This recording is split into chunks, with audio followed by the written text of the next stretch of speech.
Et l'anxiété ambitieuse, c'est ça. On atteint nos objectifs, c'est sûr, mais on détruit tout sur notre passage. À un moment donné de mon activité, je me souviens avoir pensé ça. Je suis arrivée là où je veux être et je pensais tellement que maintenant, je serais capable de me reposer. Je pensais que quelqu'un serait fier de moi, qu'il y aurait de la joie.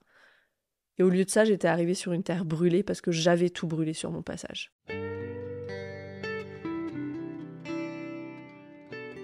Bienvenue dans Pas de soucis, le podcast pour se libérer de l'anxiété avec Camille Thomas. Je suis Camille et avant d'être coach de santé, j'ai été une grande anxieuse. Je me suis libérée de l'anxiété le jour où j'ai compris que ce n'était pas dans ma tête. Pas de soucis, c'est le podcast pour celles et ceux qui sont fatigués par tout ce qu'ils ont essayé et qui savent qu'ils ont le pouvoir de guérir de l'anxiété naturellement. Alors si tu veux vivre sans anxiété et que tu as l'intuition qu'on ne t'a pas tout dit, ce podcast est pour toi. Je te retrouve tous les lundis pour explorer les pistes qui te permettront d'accéder au calme à l'intérieur de toi.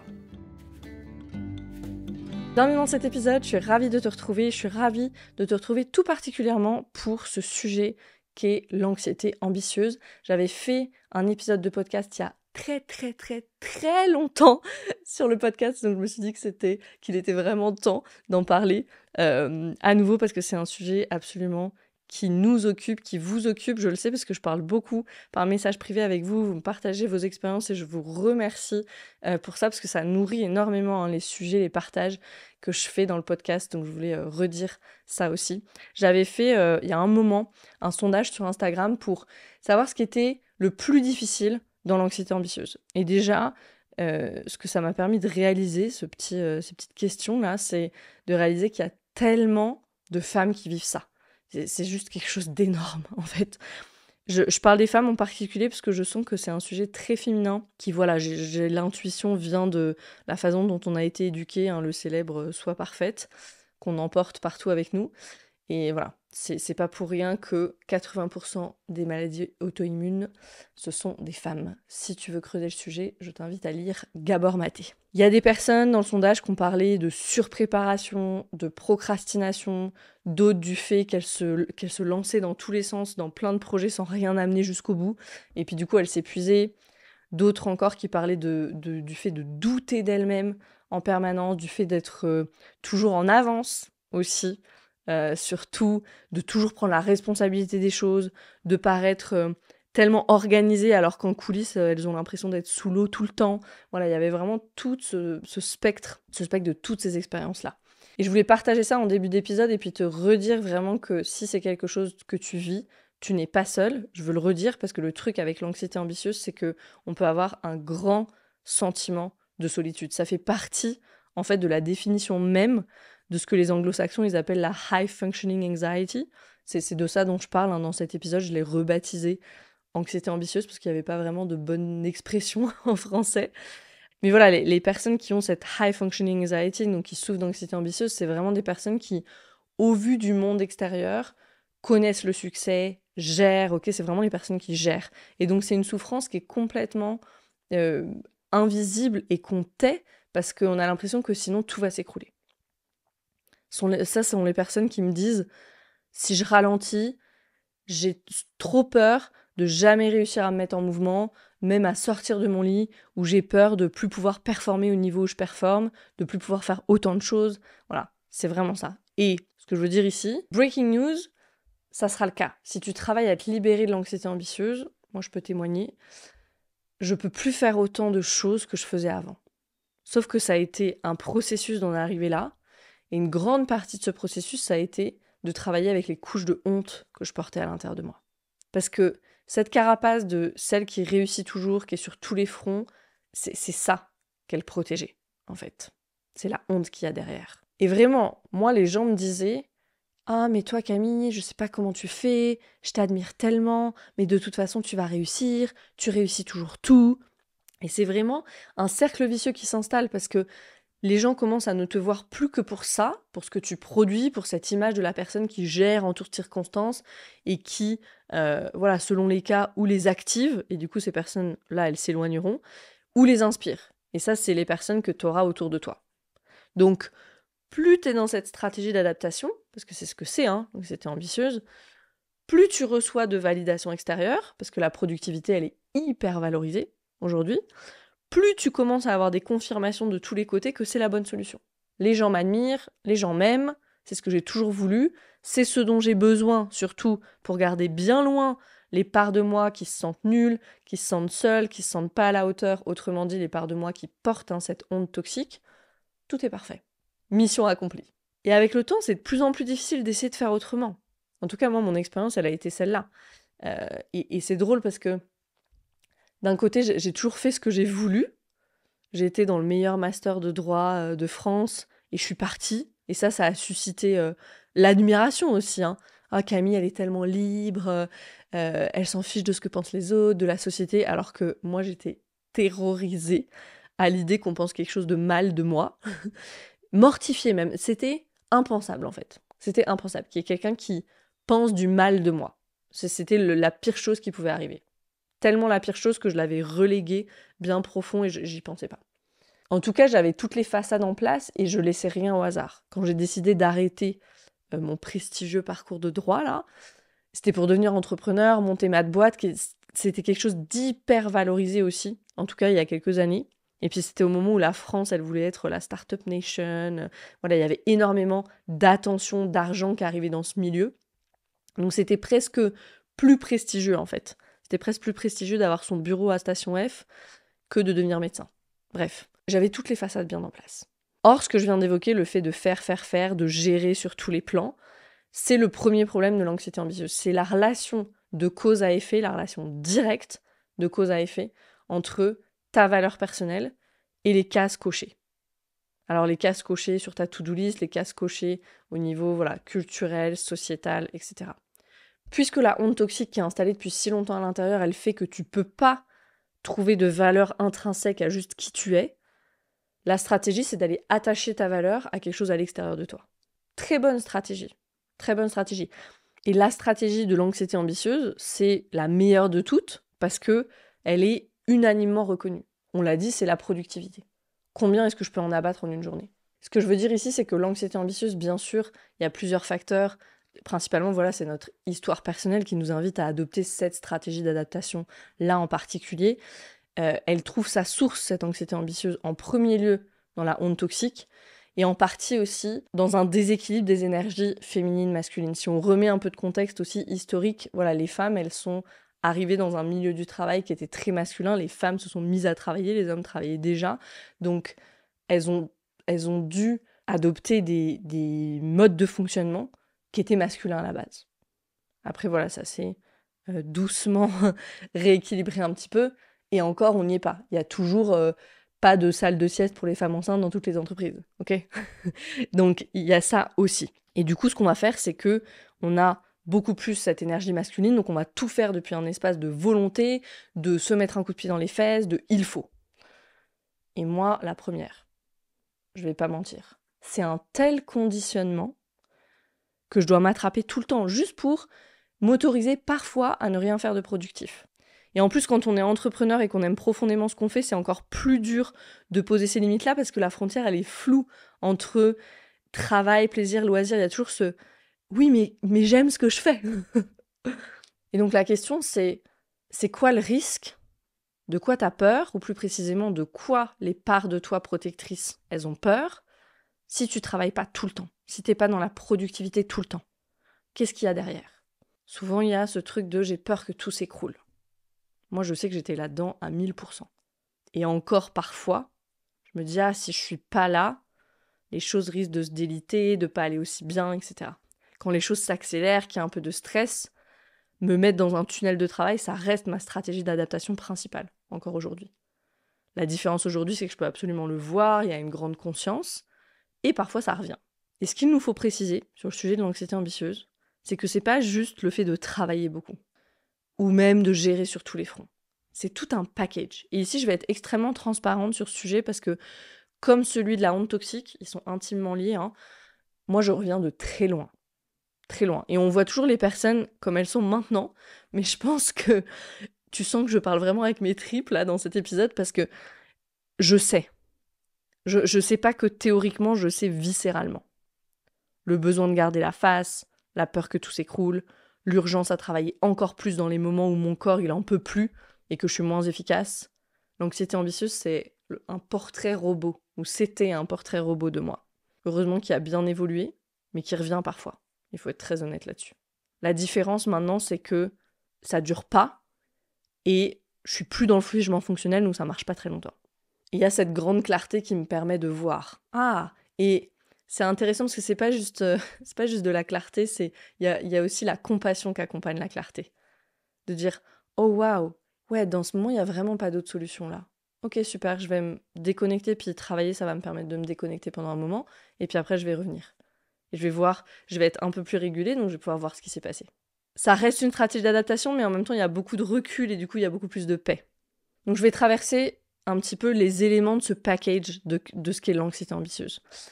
Un premier élément, c'est l'incapacité à la présence, à être présent, présente. Je vous dis pas combien de fois, moi, mon mari, il a pu me dire « tu m'écoutes jamais ». Et vraiment, je ne comprenais pas pourquoi il disait ça. Moi, j'avais l'impression d'écouter, mais lui, il se sentait pas entendu. Parce que in fact, j'étais ailleurs. Les seules compagnes avec qui j'étais en intimité, pendant des années, moi, c'était mes to-do list. Donc cette incapacité à être présente à d'autres aspects de sa vie, et aux autres, et aux personnes qui comptent énormément pour nous. Et c'est là où peut-être, là où l'aspect tragique il est, en fait, est très difficile. Un deuxième élément, c'est la déconnexion de pourquoi on fait les choses, de son pourquoi profond, de tout ce pourquoi on a commencé, ce qui nous nourrissait, ce qui nous est rêvé au début. L'épuisement qui arrive nécessairement avec l'anxiété ambitieuse nous vide complètement. Je me souviens, moi, comme j'ai pu être en mode robot à plein de moments dans mon activité, rien ne me touchait, je faisais ce que j'avais à faire. Et je crois qu'en un sens, ça m'a aidée, peut-être à certains moments, parce qu'il y a plein de dessous de l'entrepreneuriat, de mon activité en particulier, qui sont pas faciles, hein. Les critiques sur les réseaux, les personnes qui sont pas contentes alors qu'on donne déjà tellement, mais voilà, c'est comme ça, il y aura toujours ça.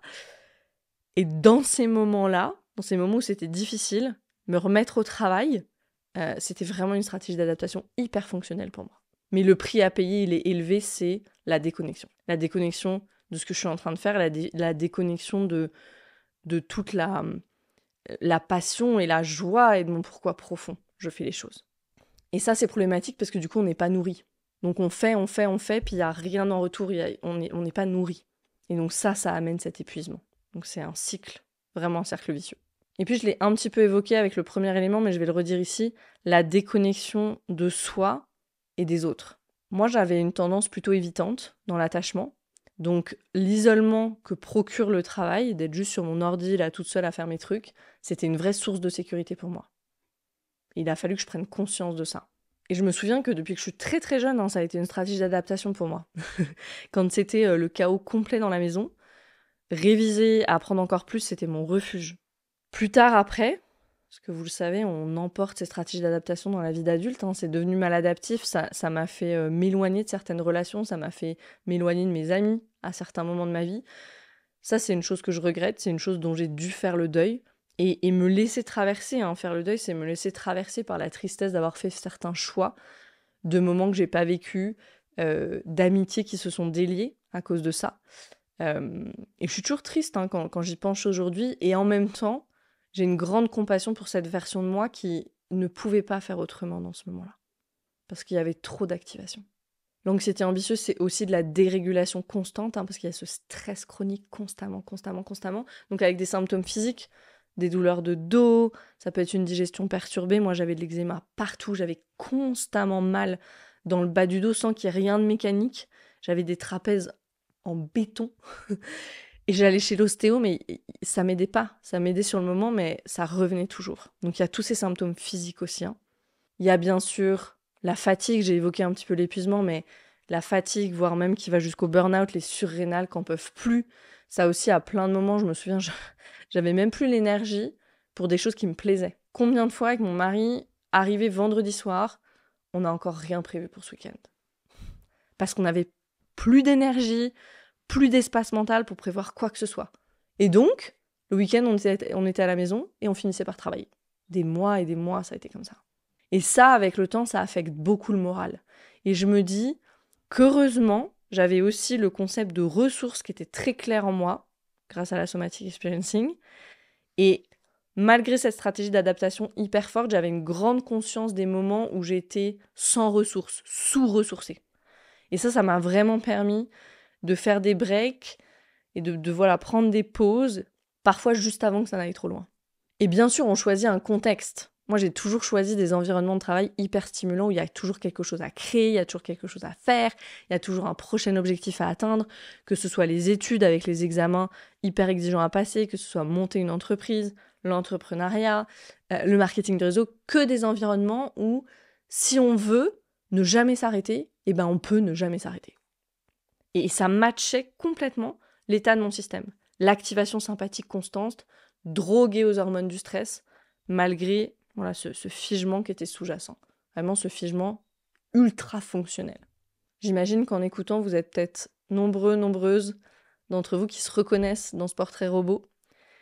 Et voilà, j'espère que ça vous permet de mettre un doigt ou mettre une plus grande conscience sur ce qui se passe pour vous et que vous réalisez que vous n'êtes pas seul aussi. Juste si vous réalisez ça, j'aurais rempli ma mission avec cet épisode. Parce que je crois que c'est vraiment une des choses les plus difficiles, ce sentiment profond de solitude dans l'anxiété ambitieuse, parce qu'il faut qu'on garde la face de tous les côtés. J'ai parlé du travail, j'ai parlé des loisirs, j'ai parlé des temps de pause pour lesquels il n'y avait plus de place. Et après, il y a aussi la situation où même ce qu'on appelle le self-care, de prendre soin de soi, ça devient une obligation, une case à cocher. Est-ce que vous avez vécu ça ? Je sais que pour beaucoup d'entre vous, la réponse est oui, parce qu'on en a parlé. Genre yoga, allez, check. Gommage du visage, check. Écrire dans mon journal en diffusant des huiles ou en brûlant du Palo Santo, check. J'adore ce que Brian Avist dit là-dessus. Je l'ai partagé dans l'épisode sur l'autosabotage, donc je vais juste redire les 2 phrases du début de la citation ici, parce que ça remet l'église au centre du village, en fait. Et ça m'a soulagée de lire ça, parce que moi j'avais toujours l'impression d'être un peu austère. quand je disais qu'il y a beaucoup de choses qui sont considérées comme, prendre soin de soi, du self-care, qui sont pas des choses que je choisirais nécessairement pour prendre soin de moi. Je les considère comme du loisir, mais pas du soin. Donc, je vous lis ce qu'elle dit. Et ça vient de son livre The Mountain is You, donc je l'ai traduit ici dans mes notes. Elle nous dit « L'expression « prendre soin de soi » est devenue un terme générique qui renvoie le plus souvent à des comportements qui détournent l'attention du problème réel plutôt qu'à des actions visant à résoudre ce problème. Prendre soin de soi est l'aspect le plus fondamental de la satisfaction de ses propres besoins. Outre votre sécurité de base, vous avez besoin d'être nourri, de bien dormir, de vivre dans un environnement propre, de vous habiller correctement et de vous autoriser à ressentir ce que vous ressentez sans jugement ni répression. Donc je reformule, ce dont elle parle, c'est quand ce self-care là, ça devient des obligations parce que ça devrait me faire du bien. Alors que t'es déjà épuisé et peut-être la meilleure façon là de prendre soin de toi, et sûrement c'est de prioriser ton sommeil et de prendre rendez-vous chez l'ostéo. Mais voilà, on peut pas montrer ça sur Instagram, ça coche pas de case non plus dans la to-do list, donc on va brûler du Palo Santo. Mon conseil c'est, si le self-care ça devient un dictat, un item à cocher sur la liste, ne le fais pas. Et moi, j'ai mis du temps à me libérer de ça. Les gommages, les rituels, les masques, brûler de l'encens, nanana. Le monde du bien-être, il est truffé de toutes ces choses qui n'ont rien à voir, et ça, je veux vraiment insister là-dessus, toutes ces choses qui n'ont rien à voir avec la satisfaction de nos besoins profonds, dont parle Brian Avist. Qui est la satisfaction de nos besoins corporels. Juste, on commence par ça. Du besoin de se sentir en sécurité, d'être bien nourri, de bien dormir, de pouvoir exprimer ce qu'on a exprimé. Ça, c'est des besoins profonds. Ça n'a rien à voir avec brûler du Palo Santo. Ce qui se passe avec l'anxiété ambitieuse, c'est que souvent, on est dans le go jusqu'à ce qu'on puisse plus, jusqu'à ce que ces petits trucs-là de self-care, ça ne suffise plus. Et là, ce qu'on fait, c'est que soit on s'écroule, soit on lâche tout et on part en vacances.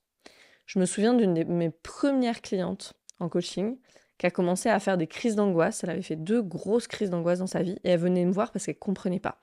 À chaque fois, c'était en vacances, quand elle était détendue, que tout allait bien. Elle avait une brillante carrière dans le droit pour laquelle elle s'était tuée à la tâche pendant des années, des rythmes de fou au travail. Et la détente, en fait, son système ne savait pas quoi en faire. Et plus que ça, c'était une expansion bien trop intense pour son système qui était en constante contraction. Et ça, c'est typique du rythme de quelqu'un qui est employé, notamment travail, jusqu'à arriver épuisé en vacances et d'un coup, plus rien. Plus de deadline, plus d'obligations, beaucoup moins de stress du coup.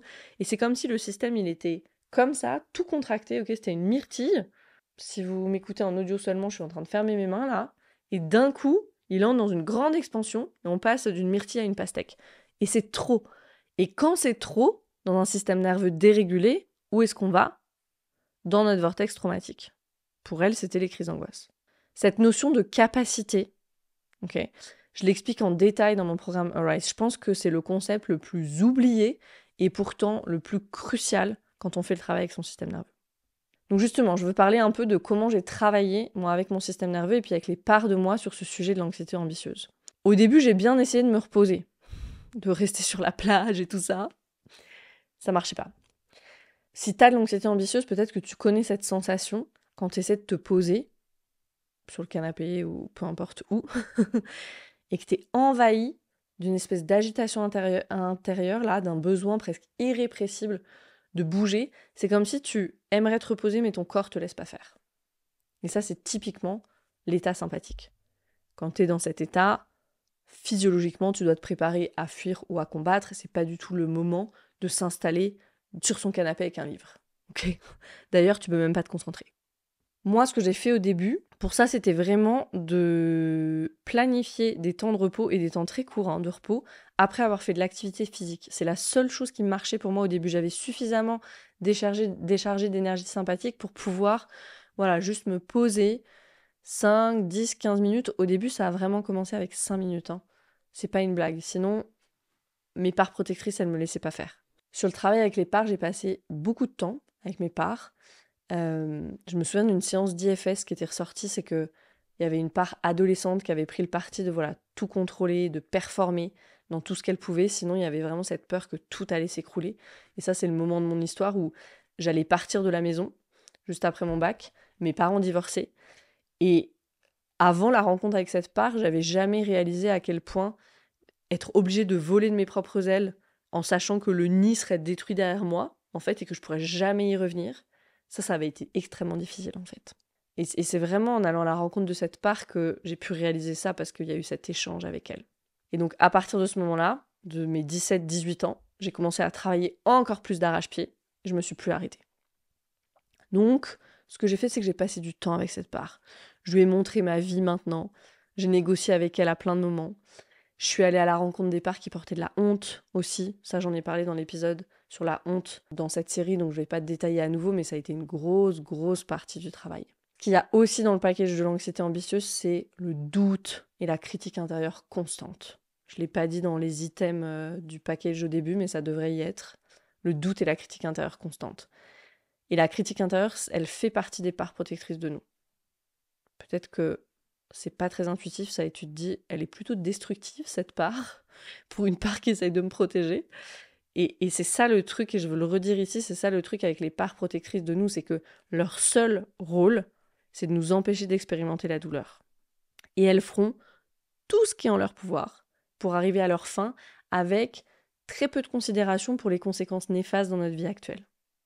Elles, leur mission, c'est éviter la douleur. Point. Et donc, quand tu vas à la rencontre de tes parts, que ce soit des parts protectrices, que ce soit des parts plus jeunes, pour pouvoir les apaiser, ces parts, pouvoir commencer à collaborer avec elles, ce que tu dois vraiment faire, c'est essayer de comprendre avec curiosité quelle est leur intention.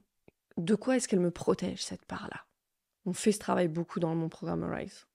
Quelles sont les peurs de cette part ? Est-ce que tu as peur de ne pas être aimé si tu fais pas tout ce qu'on attend de toi ou ce que tu penses que les autres attendent de toi ? Est-ce que tu as peur d'être abandonné par les personnes que tu aimes et que tu respectes ? Est-ce que tu as peur d'être critiqué ? Je pense qu'on a tous et toutes ces peurs-là à des degrés différents. Le travail avec les parts, il est très efficace pour avoir de la clarté sur ce point et puis amener du soulagement aussi. Moi, ma bête noire, c'était le repos. Et ça va aussi très bien dans le package de l'anxiété ambitieuse. Ma critique intérieure, elle était maître dans l'art de me faire me sentir coupable quand je prenais du repos. Et je me souviens comme à plein de moments, j'ai pu me sentir nulle, faible, défaillante parce que j'avais besoin de 10 minutes de pause dans la journée. Aujourd'hui, ça me paraît lunaire, mais à ce moment-là, je le vivais comme un échec cuisant. Comment ça, je suis pas capable d'enchaîner ? Et ça, c'était des journées où j'avais 6 clients dans la journée, je tournais un épisode de podcast, le soir, j'avais une masterclass, des journées que je pourrais plus jamais faire aujourd'hui. Mais ça me semblait pas assez. Et je me souviens des yeux de mon mari parfois, quand j'étais au bord de craquer, parce qu'il y a eu plein de moments comme ça, complètement incrédule. Il me disait, mais pose-toi un peu, ou ça c'est pas grave, fais-le demain. Et moi je me mettais dans une colère noire contre lui, parce qu'en vrai j'étais dans une colère noire contre moi, il y avait une part tellement en colère de pas être capable d'en faire encore plus. Et donc le fait qu'il me dise ça, ça venait activer cette part-là de façon hyper violente parfois.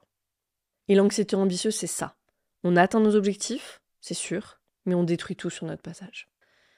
À un moment donné de mon activité, je me souviens avoir pensé ça. Je suis arrivée là où je veux être, et je pensais tellement que maintenant, je serais capable de me reposer. Je pensais que quelqu'un serait fier de moi, qu'il y aurait de la joie. Et au lieu de ça, j'étais arrivée sur une terre brûlée parce que j'avais tout brûlé sur mon passage. Il n'y avait plus personne autour de moi pour me donner les félicitations chaleureuses que j'attendais, parce que j'en avais parlé à personne de ce que je faisais. J'avais travaillé dans mon coin. Ça faisait des mois que j'avais pas pris le temps d'appeler une amie. Donc au lieu de la joie, il y avait du désespoir. Au lieu de me sentir remplie, il y avait du vide. Et ça a été un moment très difficile, ce moment de mon activité. Super difficile. Et très difficile parce qu'en même temps, au niveau des objectifs, on va dire, concrets, j'étais là où je voulais être. Mais c'était un moment très dur et qui était le résultat de la façon directe dont j'avais fait les choses. Comme un bulldozer. Anxiété ambitieuse à 1000%. Donc il y a cette réalisation que j'étais sur une terre brûlée, que j'avais brûlée moi-même. Et puis vient s'ajouter à ça la souffrance de pas réaliser son plein potentiel. Je me sentais pas accomplie. Parce que mes peurs, elles étaient toujours là. Qu'est-ce qui va se passer quand les autres se rendront compte que je suis un imposteur ? Que je suis pas aussi douée qu'ils le pensent, ou j'ai pas autant de connaissances qu'ils le pensent, etc. La meilleure illustration de ça, c'est la sortie de mon livre, Passer au mode de vie anti-inflammatoire, la première sortie de mon livre, en novembre 2021. La maison d'édition m'avait envoyé quelques exemplaires en France, moi j'étais en Slovénie, et donc il y a un premier exemplaire que j'ai récupéré à Noël, et puis le reste est arrivé plus tard. J'ai à peine regardé l'exemplaire que j'avais pris avec moi, je voulais même pas l'ouvrir. J'avais réussi à me persuader que le livre il n'était pas à la hauteur, qu'il était trop basique, que c'était nul, que les gens avaient lu déjà des milliers de fois ce que j'avais écrit. Et d'ailleurs j'ai perdu ce premier exemplaire. Encore aujourd'hui, je ne sais pas où je l'ai mis. Si ça, c'est pas un acte manqué, je sais pas.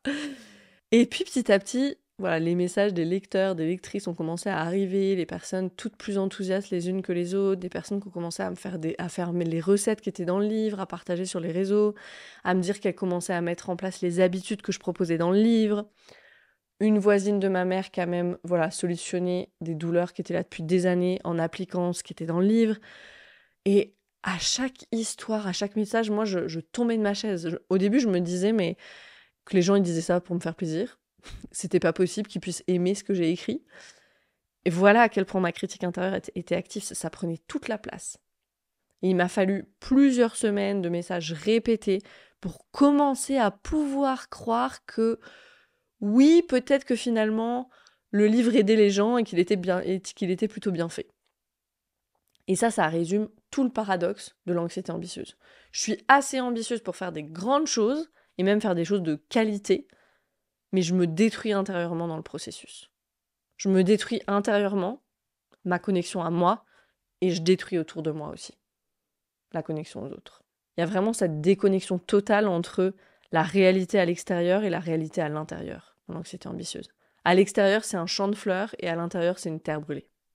La personne qui souffre d'anxiété ambitieuse, elle peut être l'image même de la réussite, toujours à l'heure, toujours prête à aider les autres, etc. Mais à l'intérieur, c'est ce chaos, le sentiment d'échec, la nervosité constante, le paysage, il est celui-là. Et encore une fois, c'est pas facile parce que c'est peut-être justement ça, cette peur de l'échec, cette nervosité, cette crainte de décevoir les autres qui nous ont conduits au succès. Donc du coup, c'est notre stratégie d'adaptation qui est l'anxiété ambitieuse qui nous a rendu grand service. Et maintenant, j'y attache mon succès, et je vais même ajouter ma survie. Parce que le salaire qui arrive avec là où je suis arrivée professionnellement, ça c'est ce qui me permet de vivre, de survivre. Il y a cette énergie de survie attachée à l'argent. Quand je suis entrepreneur, si j'arrive au résultat auquel je voulais, il y a une somme d'argent associée à ça. Si j'arrête d'être anxieuse, j'ai peur de ne plus me lever le matin, ou pire, j'ai peur de rejoindre le groupe de personnes qu'on a envié par moment et puis qu'on a fini par juger parce que c'était tellement inaccessible pour nous. Vous savez, les personnes qui savent ralentir. les personnes qui savent être dans l'instant présent, les personnes qui savent profiter de la vie, prendre leur temps. On peut en parler de ça. Une de nos plus grandes peurs, si on n'est pas drivé par l'anxiété, c'est de rejoindre le banc de ceux qu'on a fini par juger, toutes ces personnes-là, qui sont pas aussi productives que nous. Et il y a une part de nous qui est fière de cette productivité, qui voit bien tout ce que ça permet de faire. Et c'est vrai. C'est ce qu'on appelle un bénéfice secondaire. Le bénéfice au fait d'être dans cette stratégie d'adaptation-là, dans cette anxiété ambitieuse, c'est la productivité. La croyance subconsciente, c'est plus je suis anxieuse, plus je suis productive. Et c'est ça qu'il faut changer. En plus je suis reposée, plus je suis productive. Nouvelle croyance. Tellement important de prendre conscience de ça. Et tellement important aussi de garder en tête que le travail le plus important, le gros morceau, ici avec le sujet de l'anxiété ambitieuse, c'est la honte toxique. Je cite ici Judith Herman, qui parle des abus dans l'enfance, dans son livre Trauma and Recovery. Elle dit « Ce sentiment malin d'être mauvais à l'intérieur est souvent camouflé par les efforts persistants de l'enfant maltraité pour être bon. Pour apaiser ses agresseurs, l'enfant victime devient souvent un excellent exécutant. Il tente de faire tout ce qu'on lui demande. Il peut devenir une personne empathique qui s'occupe de ses parents, une femme de ménage efficace, une personne qui réussit à l'école, un modèle de conformité sociale.